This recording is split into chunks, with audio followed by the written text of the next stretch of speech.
Hello dear aspirants, welcome to the session. So మరి session లో we are going to deal with the open circuit test of a transformer.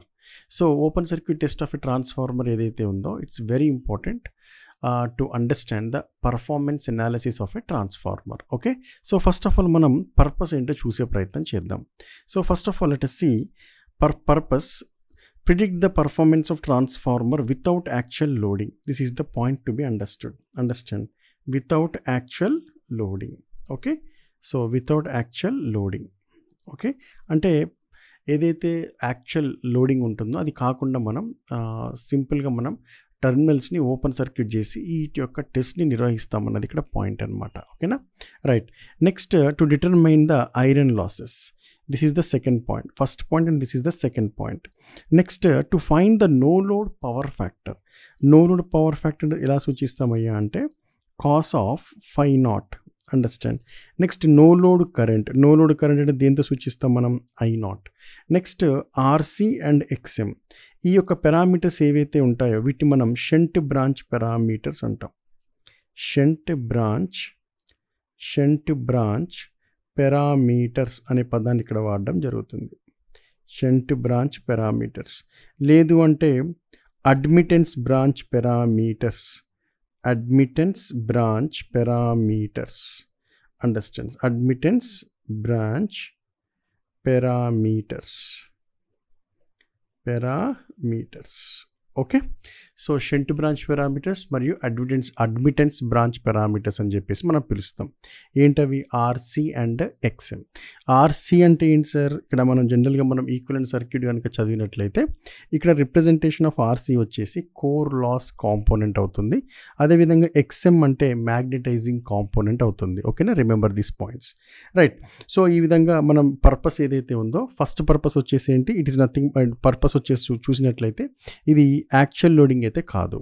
Next వచ్చేసరికి లాసెస్ని మనం కనిపెడతాం. అదేవిధంగా no load power factor, magnetising currents మరియు no load current, లేకపోతే మరియు RC and XM అంటే కోర్ లాస్ కాంపోనెంట్ అని కోర్ లాస్ రిప్రజెంట్ చేయడానికి వాడినటువంటి రెసిస్టెన్స్ యొక్క విలువ, అదేవిధంగా మ్యాగ్నటైజింగ్ కాంపోనెంట్ యొక్క విలువ అంటే ఎక్స్ఎం, రైట్.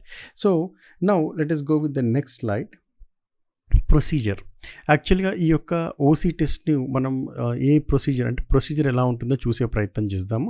ఇక్కడ రిమెంబర్, నేను ఎక్కువ కూడా ఎక్స్పెరిమెంటల్ సెటప్ గురించి ఎక్కువ మాట్లాడట్లేదు, but only competitive exam point of వ్యూలోనే మనం అడిగేటటువంటి క్వశ్చన్స్ మీద బేస్ చేసుకొని ఈ యొక్క టాపిక్ని కంటిన్యూ చేస్తున్నాను. ఓకేనా, right. So if you observe the procedure గమనించారనుకోండి, మనం ఏ వోల్టేజ్ అప్లై చేస్తామండి? We're going to apply rated voltage. ఏ వోల్టేజ్ అండి? Rated voltage. అంటే ఈ యొక్క ఓపెన్ సర్క్యూట్ టెస్ట్ కనుక నిర్వహించేటటువంటి సందర్భంలో మనము అప్లై చేసినటువంటి వోల్టేజ్ ఎప్పుడుగా rated voltage. Next LV side అంటే ఈ యొక్క అంటే జనరల్గా మనం ఆపరేటర్స్ ఏవైతే ఉంటాయో అవి ఎటువైపు కనెక్ట్ చేస్తామయ్యా అంటే ఎల్వి సైడ్ మనం కనెక్ట్ చేస్తాం అనమాట. మరి హెచ్వి సైడ్ ఏం చేస్తాం సార్ అంటే ఓపెన్ సర్క్యూట్ చేస్తాం. హెచ్వి సైడ్ ఏం చేస్తాం? ఓపెన్ సర్క్యూట్ చేస్తాం. ఓకేనా, రైట్. ఇప్పుడు క్వశ్చన్ రేజ్ అవుతుంది. ఏంటయ్యా అంటే ఇక్కడ లాస్ట్లో మనం ఏం చదివాం? ఇక్కడ కోర్ లాసెస్ లేకపోతే ఐరన్ లాసెస్ యొక్క మనం ఫైండ్ అవుట్ చేస్తామని చెప్పినాం కదా. Just come back to here. So జనరల్గా మనం కోర్ లాసెస్ కానీ ఐరన్ లాసెస్ కానీ ఎలా రాస్తామయ్యా అంటే, ఫర్ ఎగ్జాంపుల్ ఇక్కడ కోర్ లాసెస్ లేకపోతే iron losses are proportional to BM square అంటాం. Are proportional to BM square. Sir ఇక్కడ బిఎం స్క్వేర్ అంటే ఏంటి సార్ అంటే మ్యాక్సిమం ఫ్లక్స్ డెన్సిటీ యొక్క విలువ. ఓకే సార్, ఈ యొక్క రిలేషన్ ఎక్కడి నుంచి వస్తుంది సార్ అంటే మనం ఎప్పుడైతే మనం కోర్ లాసెస్ గురించి చదివినప్పుడు కోర్ లాస్లో మనం హిస్టరీసిస్ లాసెస్ మరియు ఎడ్డీ కరెంట్ లాసెస్ గమనించినట్లయితే అక్కడ BM to the power of 1.6 అని BM to the power of అంటే బిఎం స్క్వేర్ అని చెప్పేసి మనం ఈ రెండు రూపాలు అంటే హిస్టరీస్ లాస్కి వచ్చేసరికి BM is proportional to BM to the power of 1.6, అదేవిధంగా ఎడ్డీ కరెంట్ లాస్ వచ్చేసరికి BM to the power of square అని చెప్పే పాయింట్ చూస్తూ ఉంటాం మనం. ఓకే, సో దాని నుండి మనం రెండింటిని యాడ్ చేసినప్పుడు కాన్స్టెంట్ గా గమనించడం అనుకోండి. సో టోటల్ కోర్ లాసెస్ లేకపోతే టోటల్ ఐరన్ లాసెస్ యొక్క విలువ ఏదైతే ఉంటుందో అది PC proportional to BM square. Clear, right. So మరి బిఎం స్క్వేర్ అంటే మనం ఇక్కడ ఒక జాగ్రత్తగా గమనించాల్సిన విషయం ఏంటయ్యా అంటే మనం V/F రేషియో అనేది కూడా మనం చదువుతాం. ఈఎంఎఫ్ ఈక్వేషన్ నుంచి ఇది వస్తుంది. That is nothing but proportional to BM. Sir ఇక్కడ బిఎం అంటే ఏంటి? That is nothing but 5m కదా, yes sir no, right. So అంటే ఇక్కడ ఫ్లక్స్ యొక్క విలువ స్థిరంగా ఉండాలి అంటే V/F రేషియో యొక్క విలువ కాన్స్టెంట్గా ఉండాలన్నది ఇక్కడ పాయింట్, రైట్. చలో ఇప్పుడు మీరు ఇక్కడ గమనించాల్సిన విషయం ఏంటయ్యా అంటే సార్ ఇప్పుడు మనం ఈ యొక్క టెస్ట్ నిర్వహించేది ఏ లాసెస్ని ఫైండ్ అవుట్ చేయడానికి? జనరల్గా ఐరన్ లాసెస్ లేకపోతే కోర్ లాసెస్. అయితే ఇక్కడ ఐరన్ లాసెస్ కానీ కోర్ లాసెస్ యొక్క విలువ అధికంగా ఉండాలి అనేటటువంటి పాయింట్ కనుక మీరు డిస్కస్ చేసేటువంటి సందర్భంలో మీరు ఇక్కడ ఏ పాయింట్ గుర్తుపెట్టుకోవాలయ్యా అంటే ఇక్కడ మనం బిఎం స్క్వేర్ అంటే బిఎం యొక్క విలువ అధికంగా ఉండాలన్న పాయింట్ ఇక్కడ. మరి బిఎం యొక్క విలువ అధికంగా ఉండాలి అంటే ఖచ్చితంగా ఈ రేషియో యొక్క విలువ అధికంగా ఉండవలసిందే కదా. మరి సేస్ సార్ నో, అవునా కదా, రైట్. సో ఈ యొక్క విలువ ఎలా ఉండాలి? అధికంగా ఉండే ప్రయత్నం చేయాలి. అయితే సో ఇక్కడ ఫ్లక్స్ యొక్క విలువ అధికంగా అంటే obviously with respect to area ఏం చెప్తాం? దాన్ని ఫ్లక్స్ డెన్సిటీ అంటాం మనం. సో మరి ఫ్లక్స్ డెన్సిటీ యొక్క విలువ అధికంగా ఉండాలి అంటే V/F యొక్క రేషియో ఎలా ఉండాలి? అధికంగానే ఉండాలి, కరెక్ట్. సో మరి ఈ రేషియో అధికంగా ఉండాలి అంటే ఇక్కడ నువ్వు అప్లై చేసిన వోల్టేజ్ యొక్క విలువ అయితేనేమి, నువ్వు అప్లై చేసినటువంటి ఫ్రీక్వెన్సీ యొక్క విలువ అయితేనేమి ఎలా ఉండాలి? మ్యాక్సిమం ఉండాలి, అంటే రేటెడ్ వాల్యూస్ ఉండాలి, correct my point.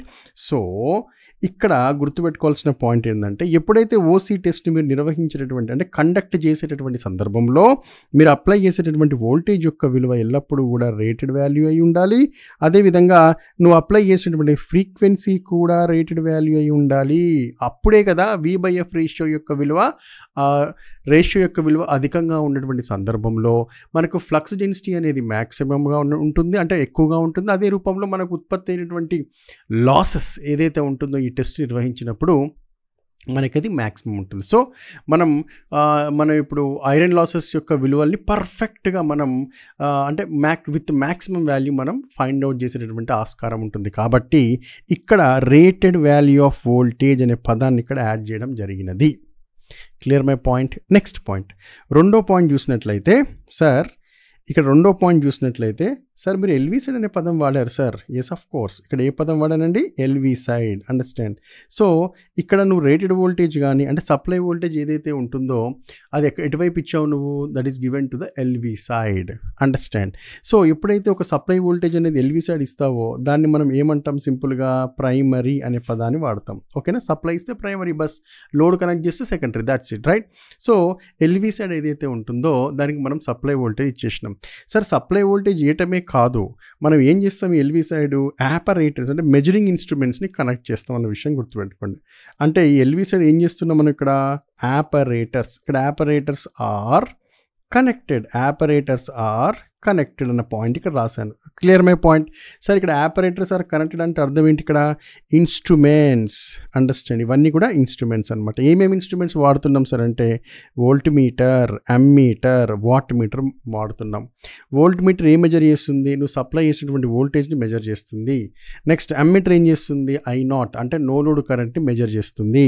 Next watt meter ఏం మెజర్ చేస్తుంది? పవర్ని మెజర్ చేస్తుంది. అంటే ఇక్కడ మెజర్ చేసినటువంటి పవర్ యొక్క విలువ దేనికి సమానం? ఇక్కడ కోర్ లాస్ యొక్క విలువకి సమానము. Clear, right. చలో ఇక్కడ మనం ఆపరేటర్స్ అంటే ఈ మెజరింగ్ ఇన్స్ట్రుమెంట్స్ అన్న పాయింట్ గుర్తుపెట్టుకోండి. క్లియర్. మరి ఈ మెజరింగ్ ఇన్స్ట్రుమెంట్స్ అన్నీ కూడా ఎటువైపు కనెక్ట్ చేస్తున్నాం సార్ అంటే we're going to connect towards the LV side. Sir మరి ఇవి ఎల్వి సైడ్ ఎందుకు కనెక్ట్ చేస్తున్నారు సార్ అంటే మనము రేటెడ్ వోల్టేజ్ యొక్క విలువని ఈజీగా మనం పొందవచ్చు, understand. So easily we can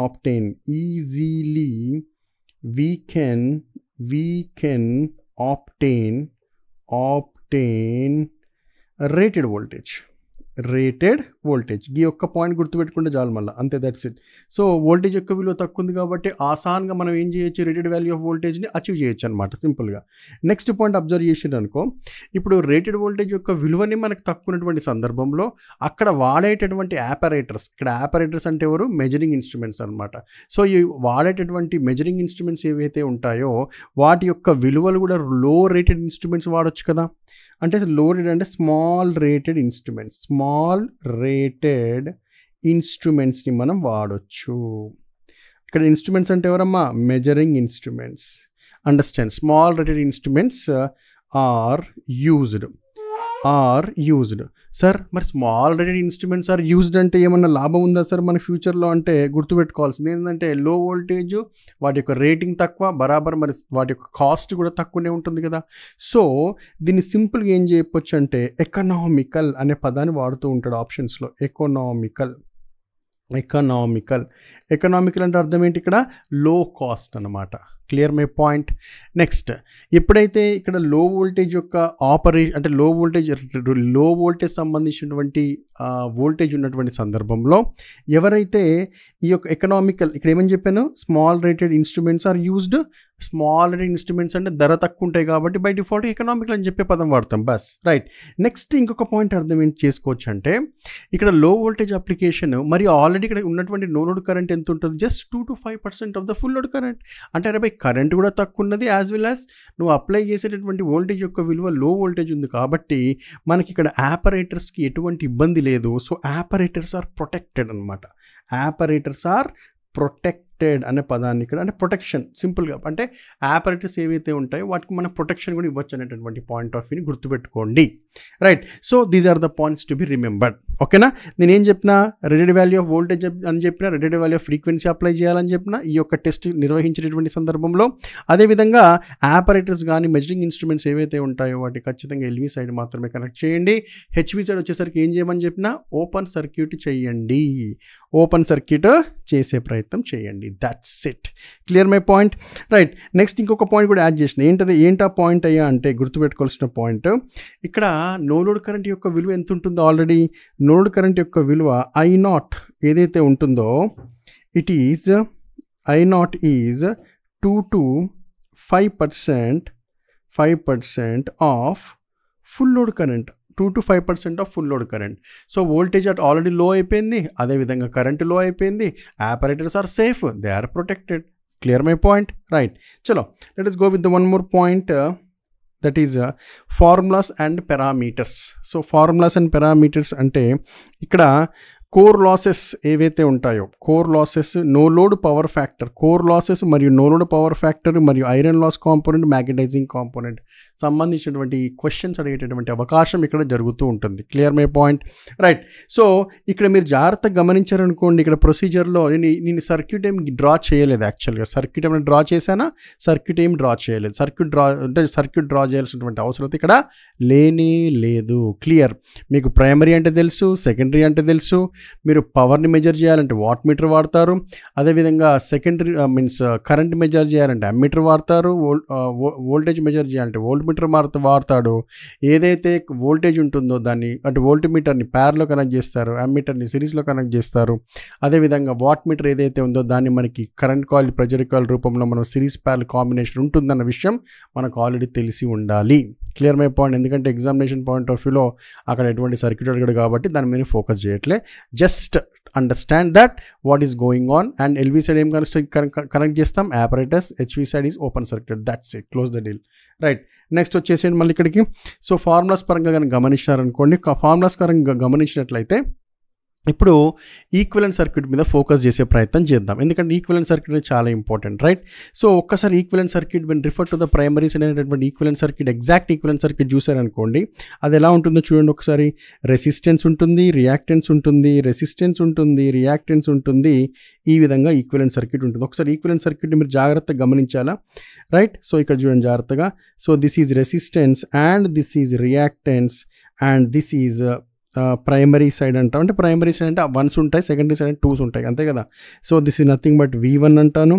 next దీంట్లో ప్రవహిస్తున్నటువంటి కరెంట్ విలువ అంటే కరెంట్ ఏదైతే ఫ్లో అవుతుందో మరి దాని కరెంట్ నేను I1 అంటాను. నెక్స్ట్ ఇది వచ్చేసి R1, ఇది వచ్చేసి X1, ఇది వచ్చేసి RC అంటాను, ఇది వచ్చేసి XM.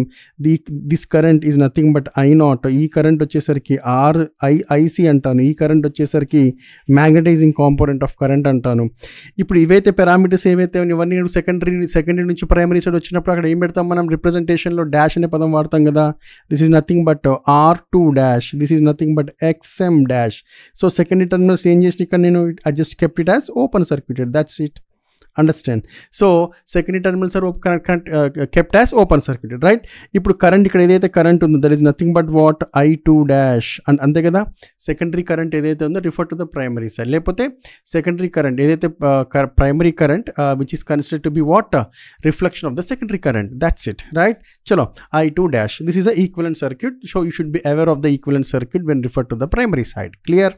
చలో now just observe the point here is that ఎప్పుడైతే నువ్వు సప్లై వోల్టేజ్ ఇచ్చావో కరెంట్ ఫ్లో అవుతుంది. అయితే సెకండరీ సైడ్ గమనించినట్లయితే ఏమైంది పరిస్థితి, ఓపెన్ సర్క్యూట్ అయింది. ఓపెన్ సర్క్యూట్ అయినప్పుడు what is the I2 dash current, can you tell you what would be the value of I2 dash current here. This I2 dash current is to be equal to 0.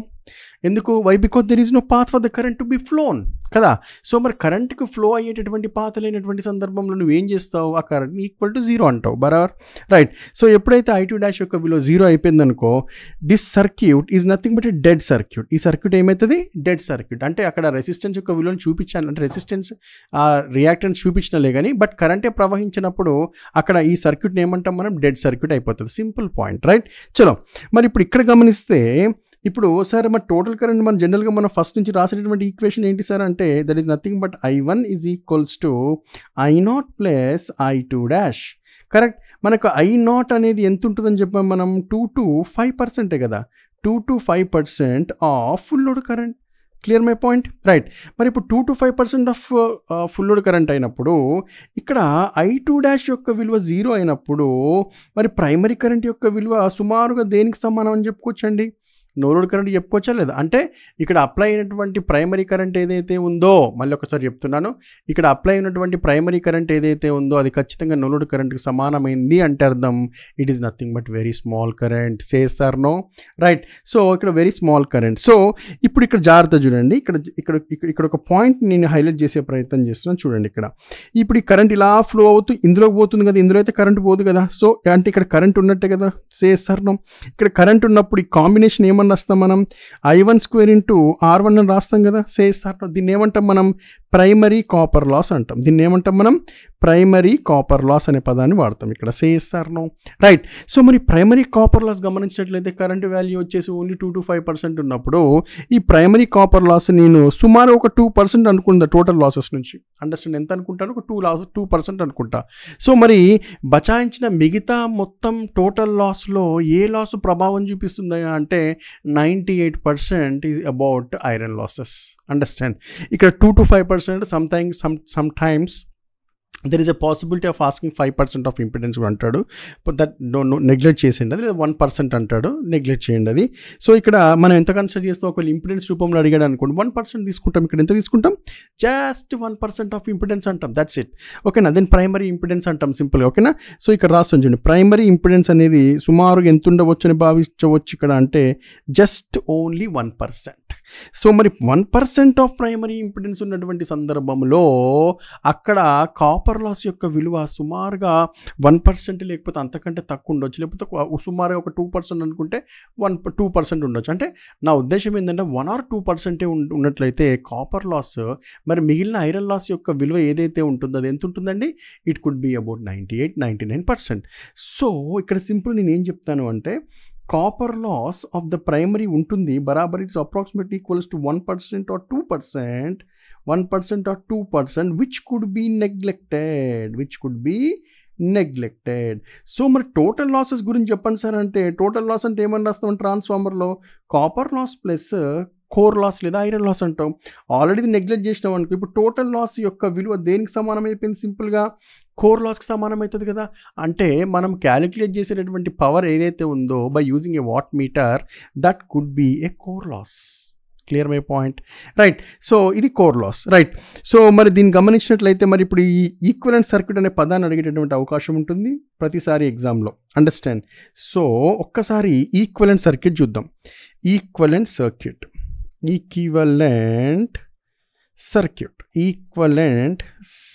గమనిద్దాం. So equivalent circuit at no load అంటే no load కండిషన్లో ఉన్నటువంటి equivalent circuit at no load equivalent circuit at no load చూద్దాం అది ఎలా ఉంటుందో. So ఇప్పుడు మీరేమి తయారు చేశారు కదా, గమనించండి ఇక్కడ ఈ ప్రైమరీ బ్రాంచ్ ఎగిరిపోయింది, సెకండరీ బ్రాంచ్ ఎగిరిపోయింది, బచాయించింది ఏంటిది only and only shunt branch కదా. సో సింపుల్గా ఇలా డ్రా చేస్తాం సింపుల్గా.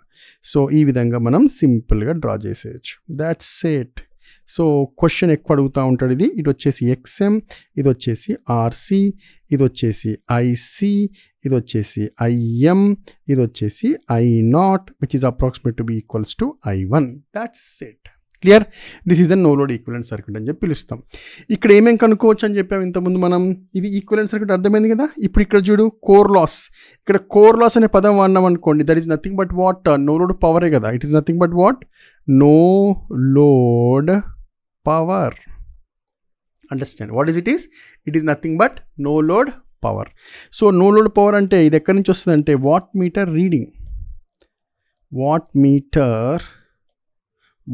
మీటర్ రీడింగ్ నుంచి వస్తుంది. బస్ watt meter reading, that's it. Right, no load power factor అడిగాడు. ఒకసారి come back to here. So ఇది చూస్తే ఎలా అనిపిస్తుంది, షంట్ బ్రాంచే కదా. షంట్ బ్రాంచ్ లేకపోతే అడ్మిటెన్స్ బ్రాంచ్ అంటాం. దీన్ని ఏమంటాం? Admittance branch. So admittance branch అన్నాను అనుకోండి ఉదాహరణకి, మరి మీకు ఐడియా ఉంటుంది జనరల్గా. నేను దాన్ని ఇన్వర్స్ రూపంలో రాస్తాను జస్ట్ ఫర్ అండర్స్టాండింగ్, ఓకేనా. జనరల్గా మనం ఇంపిడెన్స్ అని రాసినాం అనుకోండి, ఎలా రాస్తాం? ఇలా రాస్తాం. ఇంపిడెన్స్ అంటే ఏమని రాస్తాం? ఇలా.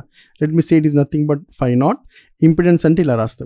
ఇంపిడెన్స్ అంటే X అని ఇలా రాస్తాము. నెక్స్ట్ దీన్ని వచ్చేసి R అని ఇలా రాస్తాం. RC XM, ఇది ఒకటి Z అంటే ఇక్కడ ఇంపిడెన్స్ అనమాట. This is impedance, right.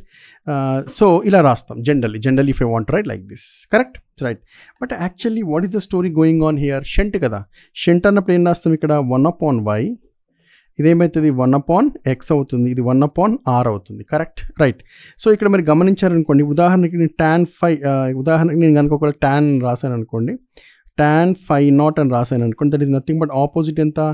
1/XM/1/RC అని రాసుకోవచ్చు కదా ఇలా. Say sir no, say therefore that is equals to tan phi is equals to tan phi nodal power factor angle. So that is nothing but RC upon XM. That's it. So ఇక్కడ phi0 అంటే ఏమని రాస్తావు? phi0 is equals to tan inverse of RC upon XM. Clear my point? What is this? This is nothing but no load power factor. No load power factor angle. Power factor angle. That's it. Clear? Right. Next, sir, power ain't sir. Power is nothing but no load power kada. That is equals to, it is measured by core losses, which is equals to voltage enta, supply voltage, current enta, I0. That is nothing but what? Cos phi0. Clear my point.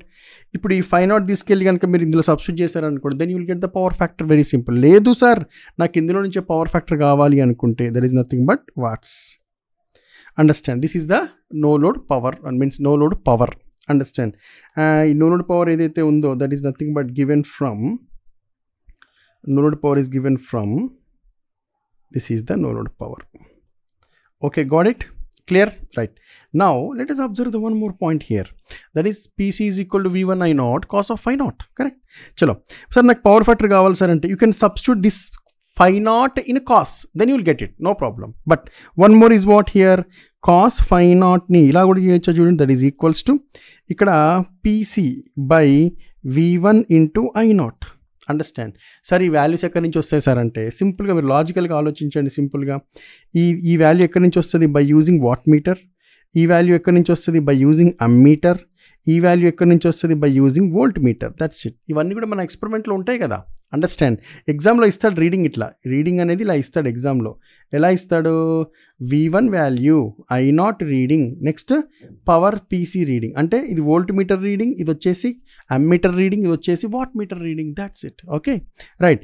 So ఈ విధంగా మీరు cos phi0 అంటే power factor, no load power ఫ్యాక్టర్ని మీరు కనిపెట్టవచ్చు. No load power factor angle కావాలంటే ఈ రూపంలో కూడా కనిపెట్టవచ్చు. Clear my point? ఓకే, చలో నౌ ఇంకేం కావాలి మనకి? దట్ ఈజ్ ఇప్పుడు IC అడిగాడు, ఇక్కడ వచ్చేసి ఏంటి? Supply voltage. This is nothing but V1, ఇక్కడ సప్లై వోల్టేజ్. అండర్స్టాండ్. సో ఇక్కడికి వచ్చేసరికి V2 డాష్ అంటాం మనం టర్మినల్స్లో. So that I'll let me show you that point here. V2 dash. Okay, ఇక్కడ టర్మినల్స్ ఉంటాయి కదా, it is nothing but V2 dash అనమాట. ఎందుకంటే రిఫర్ టు ద ప్రైమరీ కాబట్టి, రైట్? చలో now let us go with ఇప్పుడు మనకి ఏం కావాలి, IC కావాలి, IM కావాలి. సో సింపుల్గా ఏం రాయొచ్చు, IC is equals to I0. ఇక్కడ IC ఉంది కదా, అంటే cos component, that is nothing but cos φ0. Next IM అడిగాడు అనుకోండి, IM అంటే ఏంటి, మ్యాగ్నటైజింగ్ అంటే అర్థం అంటే reactive power component, sine component కదా. So I0 sine of φ0. That's it. Clear my point? Done. చలో, సో ఈ విధంగా కూడా మనం జనరల్గా మనం రాయొచ్చు అనమాట, ఇది IC అండ్ XM. చలో గో బ్యాక్. సో ఇక్కడ చూడండి, ఇక్కడ నోడ్ పవర్ ఫ్యాక్టర్ అంటే ఏంటి, ఇక్కడ కాస్ φ0 కదా, this is nothing but cos φ0. So cos ఫై0కి సంబంధించిన నోడ్ పవర్ ఫ్యాక్టర్ ఫార్ములా ఏంటి, this is the formula. Understand? Next ఇక్కడికి వచ్చేసరికి ఐరన్ లాస్ కాంపోనెంట్ IC కదా. IC అంటే ఏమని రాసామండి, ఇక్కడ IC అంటే ఏమని రాసాం ఒకసారి చెక్ చేయండి. ఇక్కడ IC అంటే I0 కాస్ φ0, I0 కాస్ φ0 అయిపోయింది. సో ఇది కూడా రాసేద్దాం, that is nothing but PC upon V1 into I0. Understand? Right. Next ఈ లోడ్ పవర్ ఫ్యాక్టర్ ఎలా వస్తుందమ్మా, it is nothing but what, lagging in nature. Understand? Lagging in nature, right? So magnetising component I0 అంటే ఏమన్నా రాస్తావు, that is I0 sine of φ0. That's it. Clear my point? Right? So these are the parameters what we need to find. Clear? Right. So that's all about the concept of open circuit test of a transformer as per the competitive exam is concerned, especially for sub-engineers and AE students. Right? And if you are able to understand this one, please like and share. And for you, one more assignment I'm going to give you. Please check out this particular question once and please find core loss, power factor means no load power factor, and iron loss component. Iron loss component means you need to find IC. Here you need to find phi cos φ0, and core loss means copper loss means you need to find that is nothing but that is PC is equal to how much. That's it. Clear my point? Right? So next I would like to express one more expression for this point also.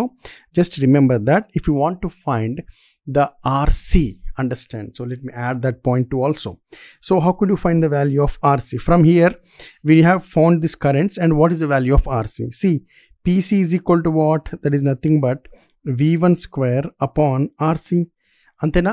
Resistance సంబంధించినటువంటి సందర్భంలో మనం ఒక పవర్ని measure చేయాలి అంటే voltage రూపంలో V²/R అంటాం, bus అంతే.